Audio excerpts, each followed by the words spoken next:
So hi guys, I'm back and I'm in the sun in Fuerteventura this week. Normally at the end of a very busy wedding season, I take myself off with the family on holiday for 10 days in the sun just to decompress. And as you know, I've not been making any videos on the channel for a little while because it's just been so busy. It's the busy time of year, July, August and the parts of September. And I thought while I was here, I could do nothing better really than take you to one of my favorite Indian restaurants that I used to frequent when I lived here in Fuerteventura. If you've read my book, you'll know that I lived in the Canary Islands for 5 years and I lived here in Corralejo. And one of the restaurants that I'm going to take you to is called the Bombay. It's been on the island for 20 years. In fact, when I lived here back in 2000, from 2003, there was only 3 Indian restaurants in Corralejo. There was the Bombay, the Taj Mahal and the Jaipur. Now there's about 15. But the one I'm taking you to is the original Indian restaurant. In fact, she was telling me, the owner, that they've been here before anybody else. And they do one of the best lamb madrasses I've ever had, almost comparable really to the one I used to get from the Punjab on Winslow Road in Manchester. So I'm going to look forward to taking you to that tonight and just dissecting that curry and telling you what it tastes like. In the meantime, I'll just show you around Corralejo in Fuerteventura.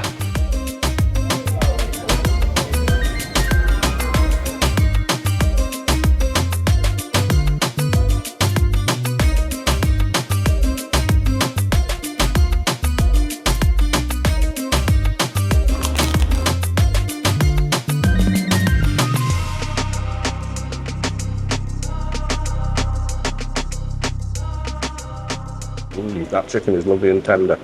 The chicken tikka has a slightly different flavour than the chicken tikka that you might be used to in your typical British Indian restaurant. Now, this is an Indian restaurant. I was talking to her earlier and she was saying that, you know, the chef is from Mumbai and the spices they use are different.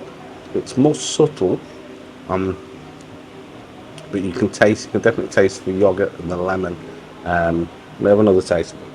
It's not quite as garlicky perhaps as your typical chicken tikka that you get in a BRL restaurant, but lovely and succulent and tender. I'm going to try on its own first without any sauce.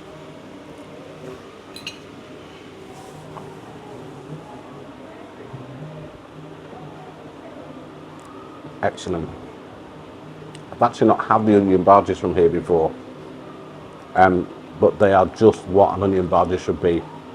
Crisp and crunchy on the outside, but cooked on the inside, not soggy, not mushy, as you can see here. And they've seasoned this with cumin and a little bit of fennel. I can taste fennel and cumin in here, which is really nice because fennel is one of those spices that works really well with onion bhajis. I used to use fennel in our onion bhajis in Curry to Go, so I'm really pleased that they use fennel.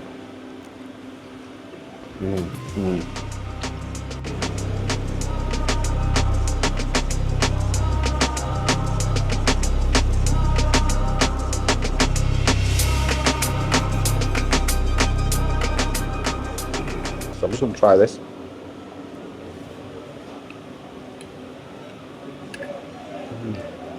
Oh wow, and that's really spicy. You know, if you like a spicy madras, you're gonna love this. Sometimes you'll ask for a madras and it's just like one slight step up from a boona, but this is like nice and spicy. It's rich, you can really taste the tomatoes in there, and the gravy is just so spicy. The lamb is lovely and tender, and you can taste that element of coconut, which is so typical of Desi Indian cuisine, including in the madras. We'll use coconut in there. You can just taste it in the background. It really, really works. And their rice, their pillar rice, which is what I've ordered, is pillar rice. It's just lovely. Every grain is separate. It's nice. And just got that little oily texture to it, you know, on each grain. Really good. So Katie has ordered the malai kofta, which is a vegetarian. It's like a dumpling, and it's got vegetables in it, and it's got gram flour in it, it's got spices in it and nuts in it. It's really, really rich and creamy in a rich, creamy sauce. So I'm just going to try a little bit of Katie's malai kofta dumpling with some cumin rice. So Katie's, yeah, that's right, comfort food. She said she's ordered the cumin rice because she wanted something a little different.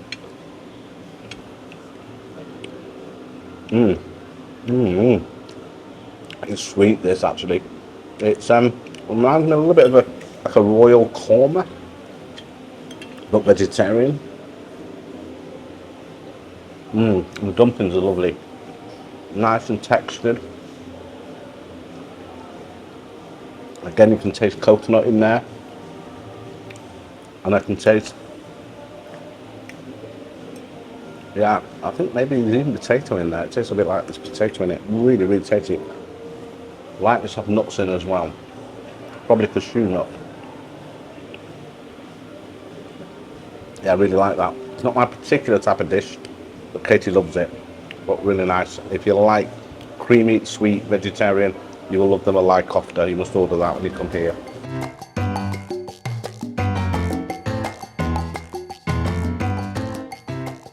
I realised when I just checked the footage that I'd forgot to do a quick sum up at the end of our meal at the Bombay. So I'll just do that now. And what can I tell you? Well, we had two starters, which was the onion bhajis, the chicken tikka. We had some poppadoms and the usual dips. We had two main courses. I had the lamb madras. Katie had the malai kofta, which is a speciality dish. She had that with cumin rice. I had pilau rice, and we shared a chapati. We had 4 drinks, and the bill came to €61, which I thought wasn't too bad. That probably works out at about £58 English money. So there you go, that's what it came out at. In terms of the food, just to sum up what we had and what we thought of it, the poppadoms were lovely, the dips were nice, just the typical dips that you get in an Indian restaurant, nothing particularly outstanding there, but they were okay. The starter, the onion bhaji, I thought was lovely. It was nice and crispy. We had the fennel seeds in there, cumin seeds in, delicately spiced, not soggy in the middle, just the perfect onion bhaji really. Nothing bad about that at all. Onion bhajis, as I say, they can sometimes, quite often, not be cooked well, but they were just lovely at the Bombay. The chicken tikka, I think you might remember when you look back that I said it didn't taste like your typical BIR chicken tikka. Upon reflection and thinking about it, and Katie said the same thing, it had a little bit of a Chinesey taste to it.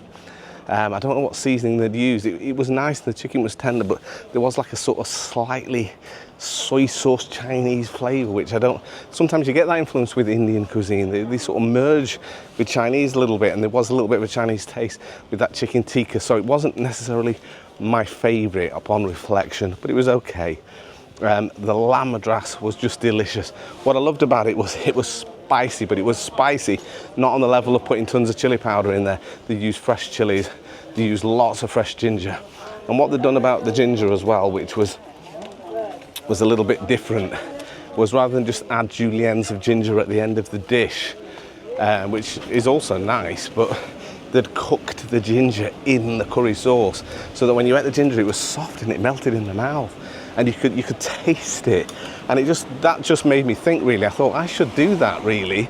I don't often do that. You might cook ginger as a paste with your garlic, but you very rarely don't cook it in chunks or juliennes in the sauces, which is what they did, and that really added to the sort of really spiciness of the sauce, along with the use of fresh chilies, and then obviously, as I mentioned, the coconut. So that's a sum up really of our experience at the Bombay. But yeah, if you are in the island of Fuerteventura on holiday and you fancy a curry, go and check out the Bombay. You won't be disappointed. See you in the next video.